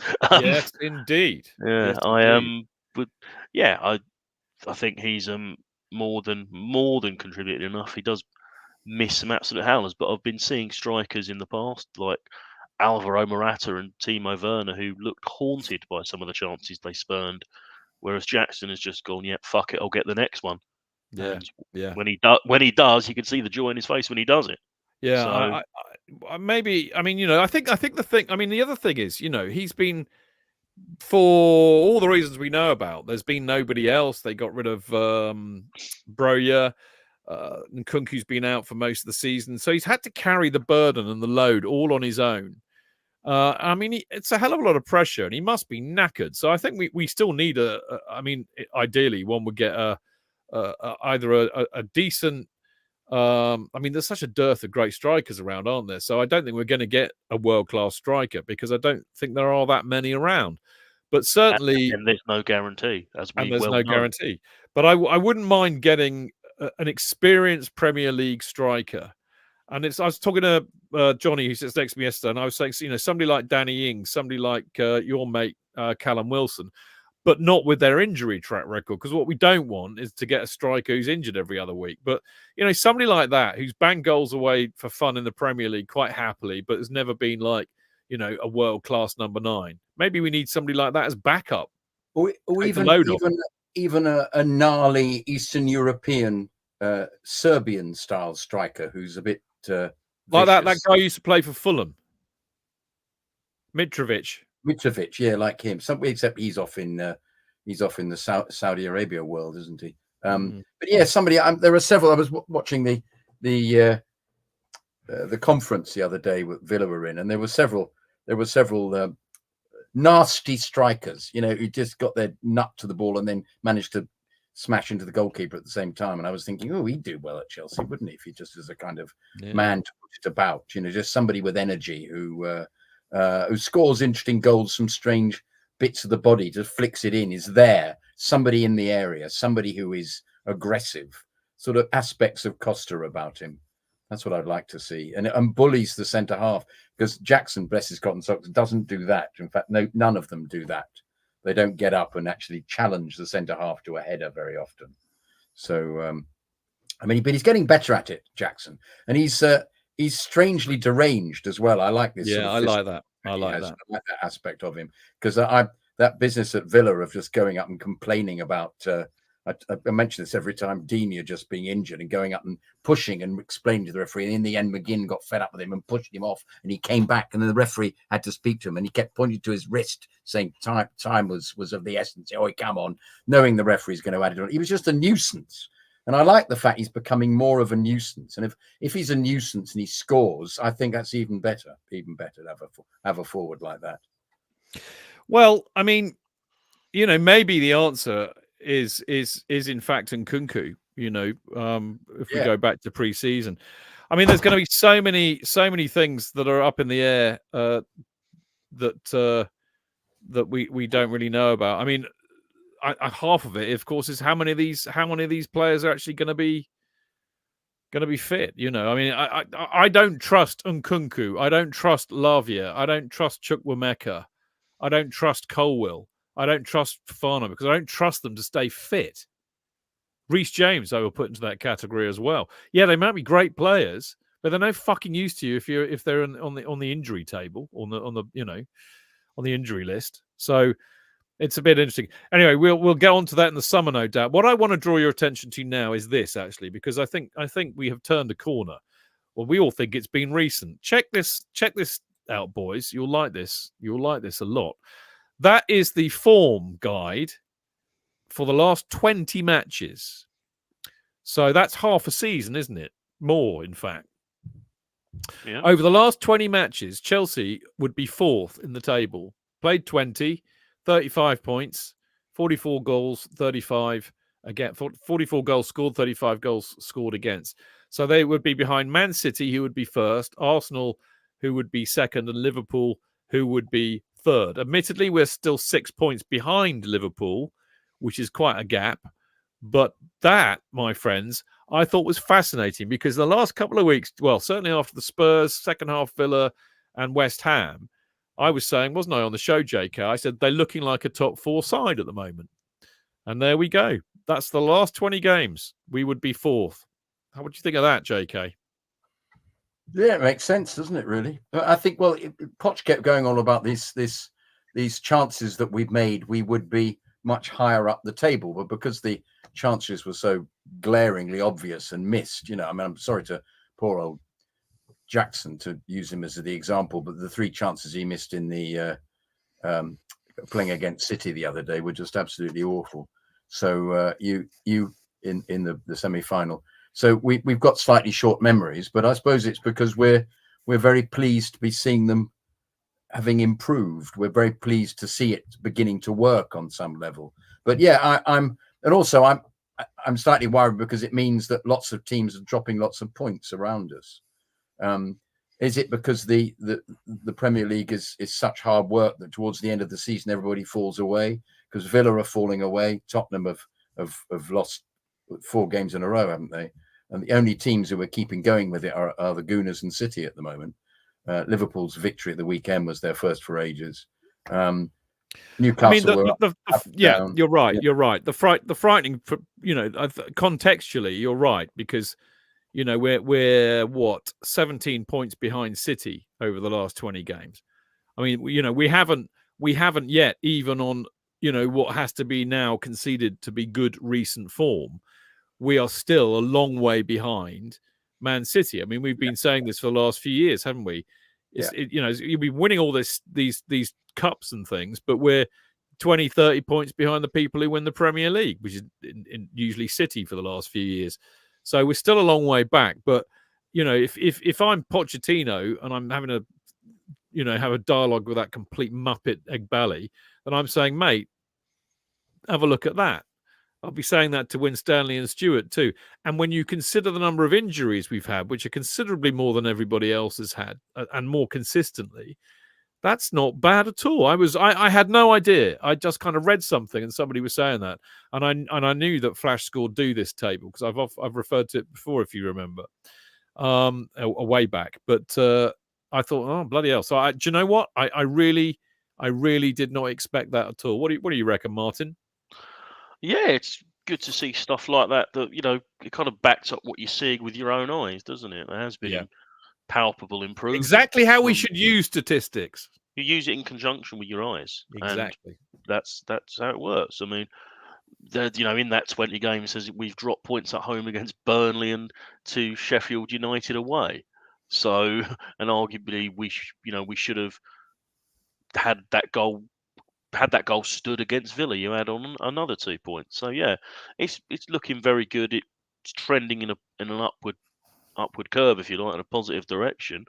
But do we probably segueing here a little bit? Do we trust the powers that are to make the right choices in the summer? You're desperate to talk about it, but I'm going to save the best till last, Martin. And I'll tell you what, I'm trying to segue, and you're fucking me up here. I promise you, I will ask you first. How's that? But before we get into that, I think our form is good, as we were saying. I mean, we're not far short, JK. I mean, if the cards fall our way, all right. And as we established, in spite of my best efforts to get it completely wrong on Friday and say that Man United and Newcastle weren't playing each other, which of course they are, we are now 7th. High watermark for this season. Bloody hell, we're 7th. Nosebleeds. We're 2 points behind Newcastle, who are in 6th. We're 6 points behind Spurs, who are in 5th. If we win all of our games and Spurs lose one and they're playing Man City, we will overtake them. Newcastle playing Man United. Man United are 8th, 1 place behind us, but on the same number of points, and are currently 2-0 at half-time down to Palace. So if we win all of our remaining games, we could finish as high as 5th. And I would say 6th is a definite possibility. And we only need to finish 7th, possibly 8th, but certainly 7th to get into Europe. If Man City win the FA Cup, 7th will do for Europe.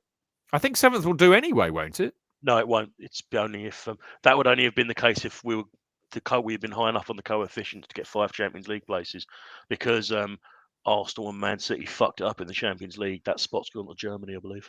So okay, you get 4 in the Champions League. Yeah. How many in the Europa League? You normally get the FA Cup winner and the 5th place. Right, okay. And in the Europa Conference League, get 6th. The League Cup winner is for the League Cup winner. And if that's gone to a team that are in the Champions League already, it falls down a league spot. And if the FA Cup's winner spot goes to a team that's already in the Champions League, it goes to the next best. It goes to the next place league team. So if Hence City seventh. win the cup and Liverpool won the League Cup, with eighth will get somebody in the Conference League. No, 7th. 5th gets you in the Europa League, and 5th and 6th get you in the Europa League, and 7th gets you in the Conference League. I think that's how it works. I think my brain's a bit fried, but the impression I got was it's now 7th because they didn't secure the 5th Champions League spot. Well, okay. Well, I think that we're, obviously we've got to win the games, but because Newcastle and Man United play each other, one of them is going to drop points, aren't they? In fact, maybe two of them will if they draw. I think Newcastle are heavy favourites for that game now. Well, yeah. So there's bottom line is we're now. I would say we've got a over 50% chance of getting into Europe, but of course we've got to win the games as always. But who'd have thought 5th? I mean, my goodness, the possibility of finishing 5th when only a few weeks ago we were thinking, particularly about the Sheffield United time and the Brentford time, we were thinking 12th is going to be a reasonable finish. And that's what we're looking forward to. And that was why everybody was saying Poch out, because of the lack of energy and the giving the goals away and not being able to score. And then suddenly... Arsenal hurt big time, didn't it? Indeed.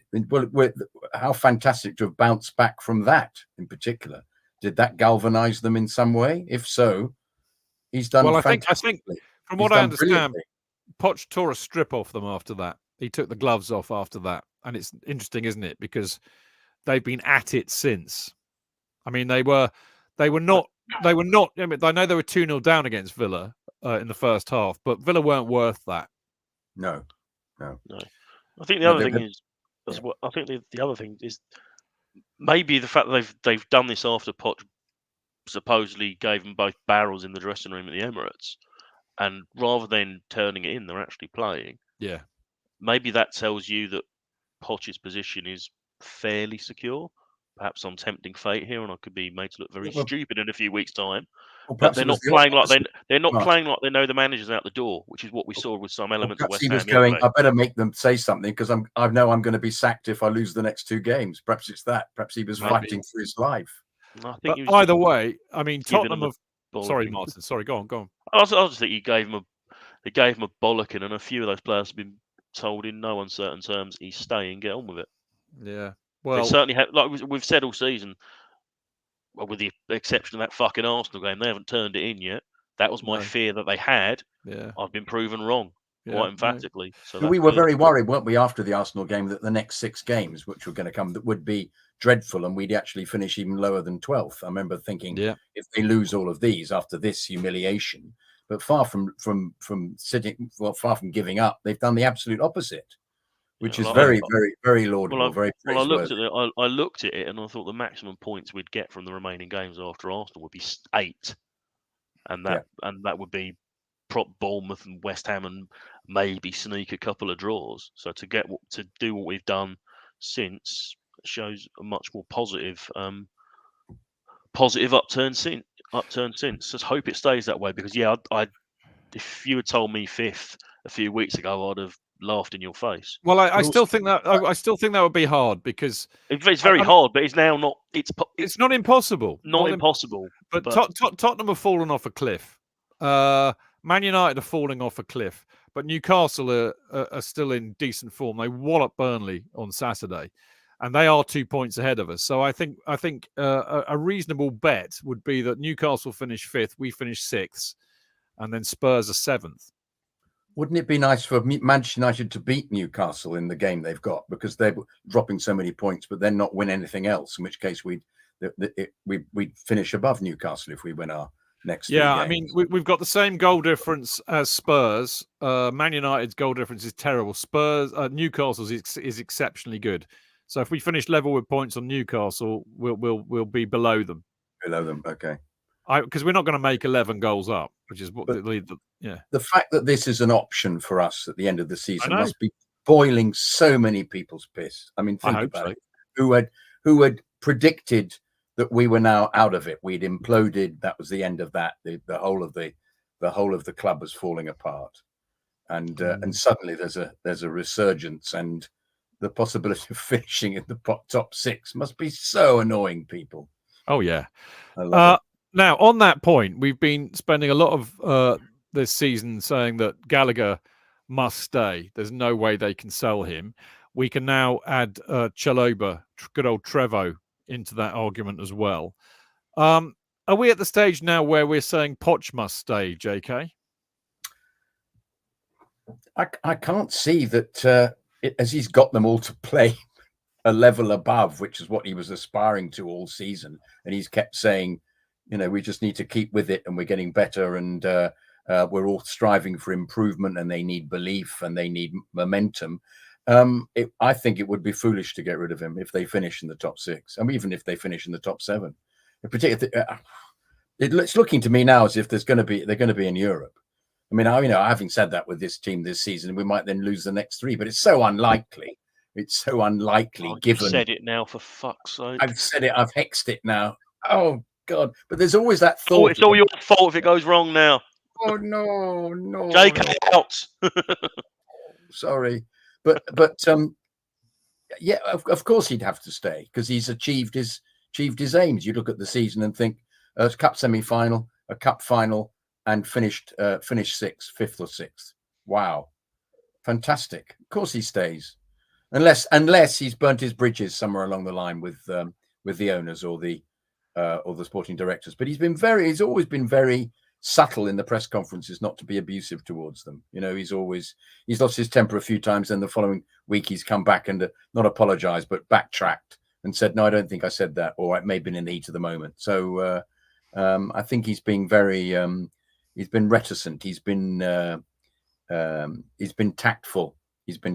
I don't think he will have been offending them, but we don't know what his communications are with them. So well, I mean, I'd like to have it on record here. I mean, I personally have never said Poch out because I still think I'll stand by what I said when we hired him, which was I thought he was the best manager we could get at the time. In other words, under the criteria that I have, he had a lot of Premier League experience. He knows the Premier League inside out. He'd done reasonably well in it. I don't hold the fact that he's never won a trophy over him because nobody wins trophies if they manage Spurs. So I don't think that's a black spot. I don't give a shit about the Spurs connection, frankly. They're all professionals. That's irrelevant to me. He's managed in Europe. He took Spurs to the Champions League final, for Christ's sake. I mean, that's a massive achievement for a club like that. And he managed PSG, so he managed big players. So, and he had a track record with bringing youth kids through and all of the rest of it. So for me, he was the best we could get, and I've stood by that all season. And I don't like the fact that he doesn't engage with the supporters at all. I'm told that he didn't even do that at Tottenham. Apparently, he likes to leave it to the players. It's all about the players. They go and get the adulation. He's not into that. I still think it's a massive mistake because I still think because of the Spurs connection, I think he needs to build a relationship with the Chelsea supporters. He needs to get them on side. He needs to get them to love him. And I think if he doesn't, well, the person I was talking to on Saturday who might be able to tell people to get in his ear says that that's what they've been saying, and he won't have it. But I think it's a mistake on his part. Is it similar to the Sarri thing where he was superstitious and wouldn't go on the pitch? No, I don't think it's that. I think it's more that he likes to leave it to the players, But I think he's he said he's been consistent. He said, I've been handed a fucking lemon here. These kids are very, very young and inexperienced. He's managing them like they are children because they are children. He's kind of like allowing them to make mistakes and then getting into them. But I think he's dealing with them in a very sensitive way. And a manager's job is to get the best out of his players. And I think he's beginning to do that. And I think we're beginning to see signs that there's some players in there and that there's a team in there. And I'll tell you what, when was the last time we've seen Chelsea sides bang as many goals in as we're doing as frequently as we are at the moment? We might actually see Poch with a good, bit of luck. We might see some really good football from this side, the likes of which we haven't really seen since the Ancelotti days, I would suggest. Maybe elements of Conte before he got really mad. But Ancelotti was the best free-flowing football I've seen this club play ever over a consistent period. And we know that Poch likes to attack, so maybe we might see some good football too. And I'll tell you something else. If they keep him, I think they will get better. I have absolutely complete confidence that they will get better next year because they're a year older and they'll be a year better. And I hate to say this, but this is frankly what bloody Clearlake and Stanley and Stewart have been saying all along. So I hate to eat that humble pie, but I'm very happy to if that proves to be the case. I started the program, the show, by saying that You that did. we may You did have to bite our tongues and say, actually, the process in quotation marks is actually bearing fruit. I reassure you, I will do no such fucking thing. Come on then, you miserable old scrote. Tell us what you think. I'm not a miserable old scrote. I just don't trust these stupid fuckers to do right by anyone. I mean, well, okay, Martin, you talk about segues. I've segued you. You've segued yourself. The time has come for me to ask you the most important question of the night. And I address it to you, Martin, sir. Are we ending the season in optimism or trepidation that Egbali will fuck it up over the summer? A little from column A and a lot from fucking column B. The worst thing that could think is that they start getting high on their own supply again, and that it was somehow their own singular genius that identified these players and has allowed them to, and that they can continue to do that, and it's manager agnostic, and they don't acknowledge what Pochettino has done to work with these players. If they get above themselves and think we don't need Pochettino if he's perceived to be being a little too bolshy, as he has been after, personally, I don't think you should set too much stall on what's said post-match because that's, you've got adrenaline pumping far too much, and things said in the heat of the moment that he subsequently walks back. It seems to be kind of talking around it. I think we just have to wait and see. I would also say I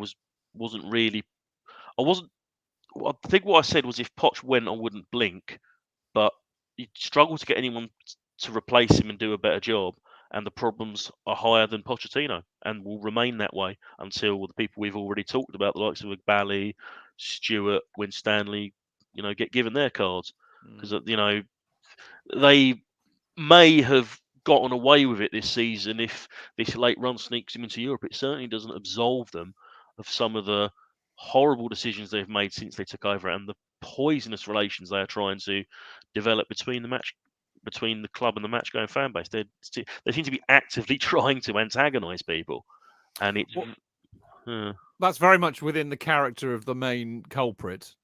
Indeed. Who's the man at the top? And it's not Bowley, it's Egbali, because he's the one that's pulling all the strings. He's the one that's micromanaging everything.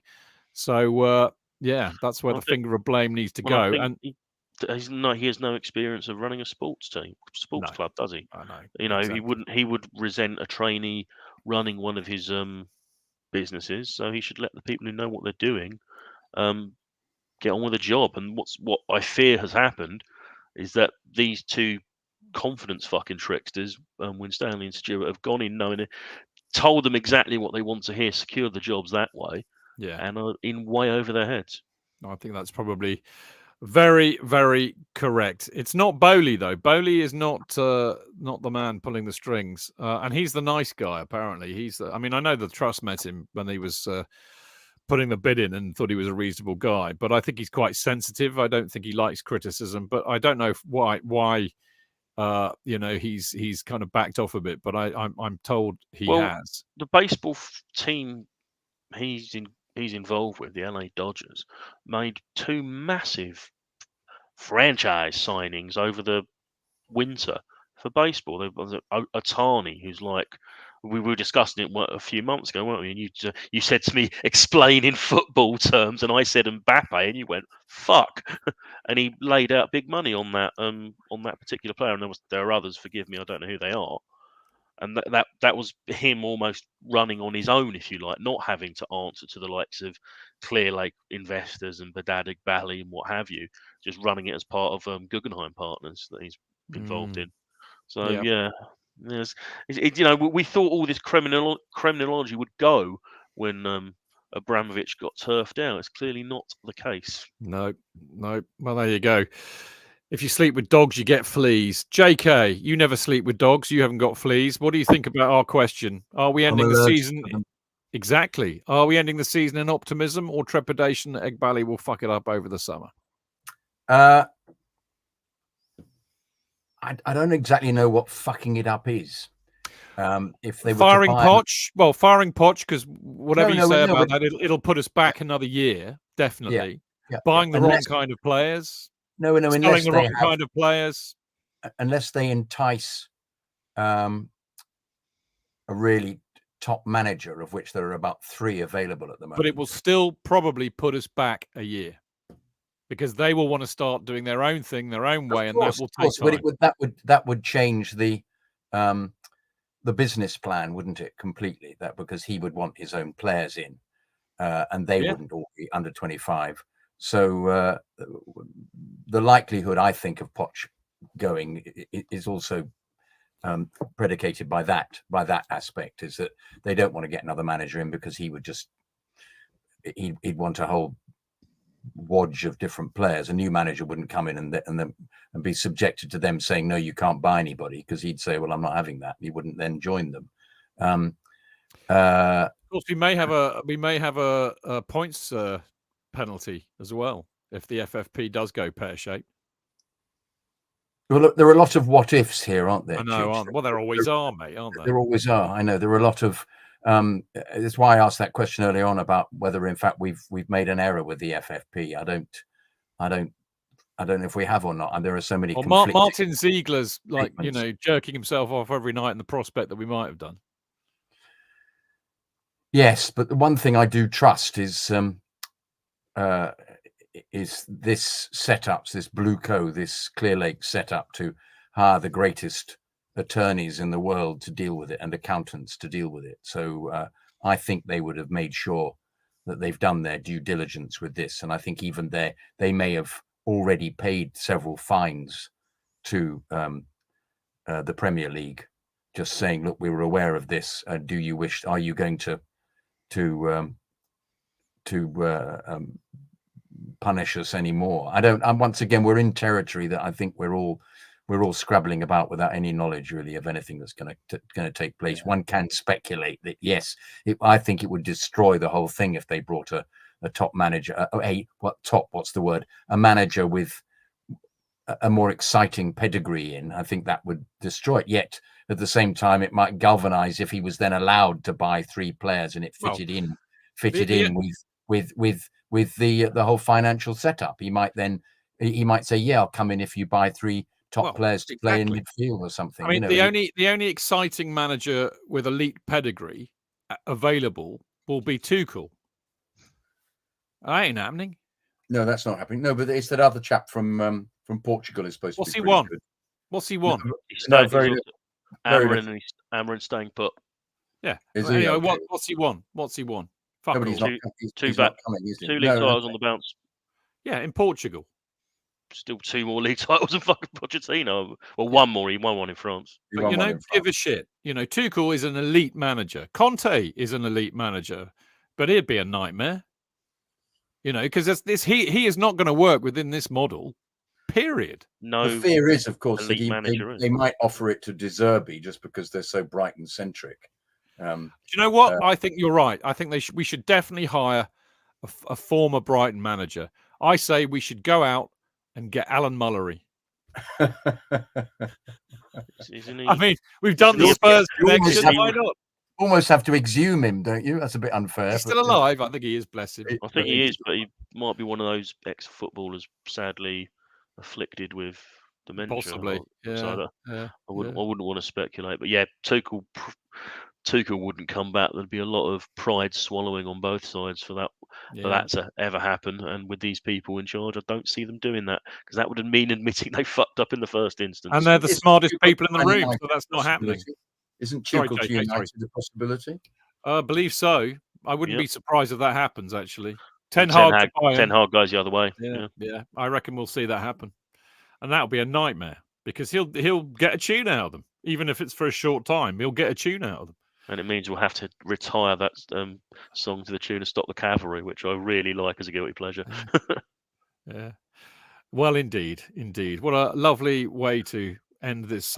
Sometime, occasionally surreal show. Other times, drivel and pointless analysis before and after games. Isn't that right, JK? I think there were moments of drivel, moments of pointless analysis, and then moments of percussive. Me speaking. and great moments of you speaking and being great percussive intellectual interest in the team, and which I think was reflected in a lot of the comments saying, "Well done, well done." No, I thought all the listeners deserted us really when that was happening. I'm lying, of course. Martin's figured out. New school. Well, Martin's figured out why we get all the others to come on the show. It reduces the idiocy substantially. So well done, Martin. Where would we be without you? There we go. Just another podcast, I suppose. But there you go. Right. Okay, you lovely people. It's time to wrap up the old show. Now, we will be back on Friday at 7:30, I believe. And we'll be joined, if he remembers, so I better remind him, by the birthday boy from the weekend, Mr. Clayton Bierman. It was his birthday yesterday. So happy birthday, Clayton, from all of us on the show and all the listeners on the show, I'm sure. I know I should tell you this. I bumped into Canners several times on Saturday while I was doing my over the line thing, and I grabbed him. So can I just record a video message of you saying happy birthday to Clayton? He said, yeah, mate, no worries.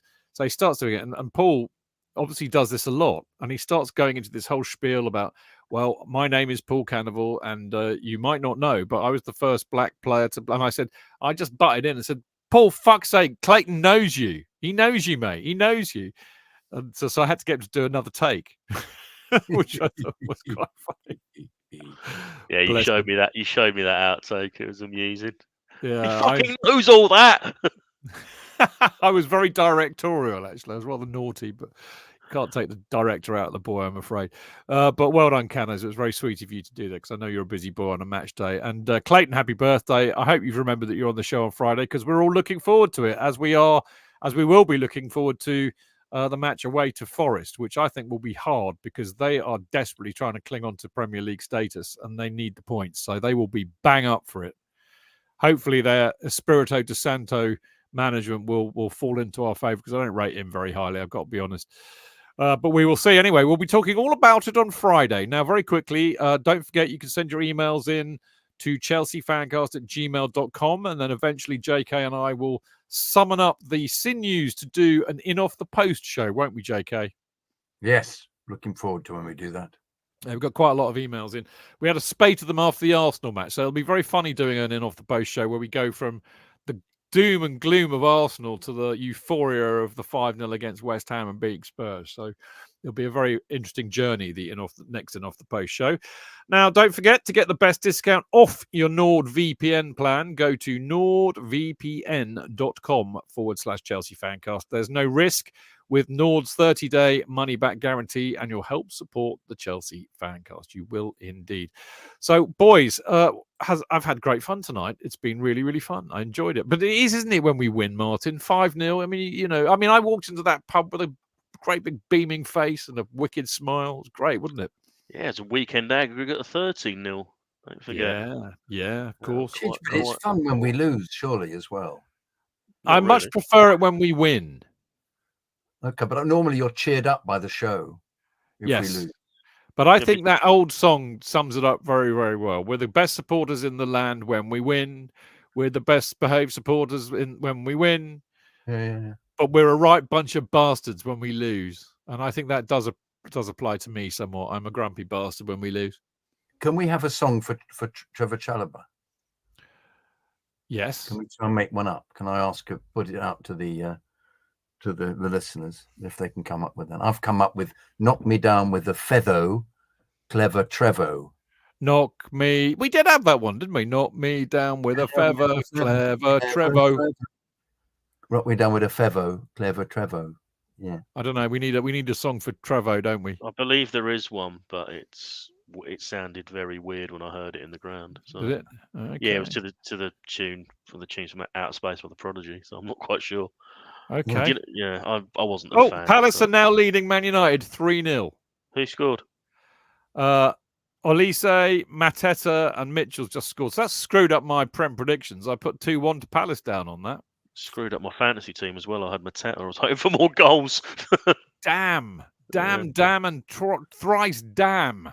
Yeah. Unbelievable. At least we can listen to Gary Neville whinging for the next hour and a half. Yes, he won't be happy, will he? It's Manchester United. Yeah, I know. Oh yeah, well. Caroline says you could sing to the song Guantanamera. Guantanamera. Trevor Chalaba. No. Trevor Chalaba. Oh, Trevor Chalaba. Trevor Chalaba. No. Come on, Trevor Chalaba. No, okay. What's that? I can think of one. I've got one in my head. I'll save it for the next time we're on air, which will be on Friday, as we've just said. Martin, always an absolute delight to have you on the show, as you well know. Even more delightful to see you in the Cock afterwards. It was nice to catch up. Bit mad in the Cock, wasn't it? Post-match. Yeah, well, spirits were up because we'd just beaten West Ham 5-0. So a positive effort. Positive for everyone. Everyone was you were about to say aphrodisiac. I was. I don't think I was going to go quite that far, but there we go. Maybe for some people afterwards, if you were, fair play. But it's just good to see people going in there not, and the first thing you say not being fucking hell, or something, as has been happening quite a while in the earlier in the season. Just hope it continues now because, like you said, Forest will have something to play for. Possibly Bournemouth will have something to play for. I mean, Brighton. Bournemouth. Could they not nick 7th place? No, Bournemouth and Brighton, quite appropriately, will both or be on a beach. Yeah, boom, yeah. Oh, that was the with the Brighton away game. Obviously, if you know where the train stop is, it's Falmer again. Ole, ole. Falmer again. Ole, ole. Yeah, I hope you're singing that. Are you going? I am, yeah. Should be. I might mooch around for the day up there because Brighton's always a nice place to go and get some sea air and all that. There's also this weird shop on the way down the main towards the pier, and they must do it. I'm guessing they do this for every game Brighton play. They change the window display and put a load of vintage stuff relating to the visiting club. So vintage programs and memorabilia and all that. I don't know. Last time I was there was a while back. It was pre-COVID, so it might be worth having a look just to see if it's still there. Well, there you go. But they're obviously getting ahead of ourselves. Get past the scabs first. We do indeed. So great to see you, Martin. Thanks as ever. Mr. Kydd, it was lovely to see you briefly. I'm glad you now have your if they sell Connor, we'll riot t-shirt. I did wear it briefly, Chidge. That's why I got confused. In fact, I'm wearing it. Did you wear it on Saturday? No. I put it on and then realised that it had coffee all over it because I'd left it on the floor and poured coffee on it by mistake. You've already got it dirty. Yeah, I like that though because it means that you can, That's not a Connor shirt. No, it's not. I'm just saying this is an old Chelsea shirt, old Chelsea t-shirt. So, do you remember this one? Yeah, vaguely. Yeah, vaguely. With the old, it's saying that the old design is changing to that one. Okay, fair enough. Anyway. Vaguely remember that. Lovely to see you, old boy. Really is. Martin, love to see you.